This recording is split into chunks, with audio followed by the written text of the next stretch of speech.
welcome back to Speed Freak Garage, home of power sports on YouTube. So first, I apologize for the crappy cell phone video. Second, I have given this company that makes this swap kit so much shit over the last 2 or 3 videos for this bell housing issue. So because it might be a while before I can make another video, I want to set the record straight. So what happened is they shipped me the kit, and whoever shipped the kit forgot to include the 1/4-inch spacer plate. So the bell housing is actually correct, and the bell housing I had, which is now ruined because I ruined it, was correct. They just forgot the 1/4-inch spacer plate. So hopefully in the future they'll start adding pack lists where they check off each item. I don't know. It's up to them. But either way, so the responsibility for the bell housing issue was on them. However, the pressure plate, which I put a grinder to and ruined, is on me. So they sent me a bell housing for free, a replacement, but I paid for the pressure plate. So I don't want you guys to think I'm a total dickhole. So we each took responsibility for our own mistakes. And I mean, they shipped this to me the very next day that I called them and said, hey, my bell housing sucks and it won't go on the car. And they're like, shit. So they really, really care about their product. And I want to make that clear to you guys that they care. If you call them, they care. So if you have an issue, call them, they'll get it solved. My mistake was trying to fuck around with email and,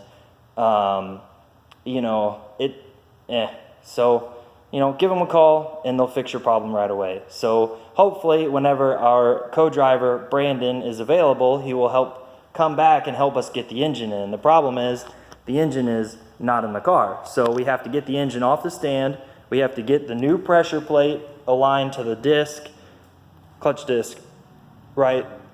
And then we have to get the bell housing and the spacer plate lined up and blah, blah, blah, blah, blah. It's a lot of work for one of the most important tasks of this project, and without this engine in the car, I absolutely cannot continue working on the car. We have to get the engine in first.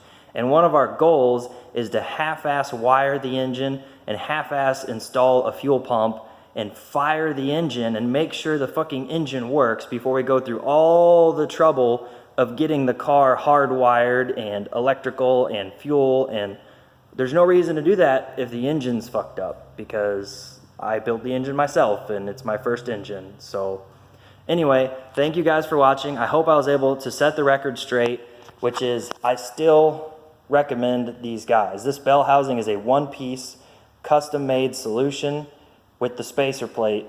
Don't forget the spacer plate.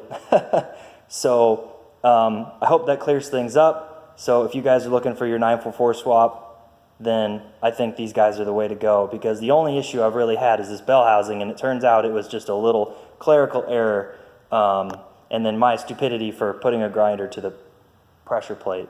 So thanks for watching, guys. I promise I'm going to make a video as soon as I can, but I need help. I can't do it by myself. It's not smart to, work on an engine swinging in the air by yourself. So when I get help, I'm going to make a video. In the meantime, I'm going to be making some more ZR2 video. So stay tuned, and I'll catch you guys next time.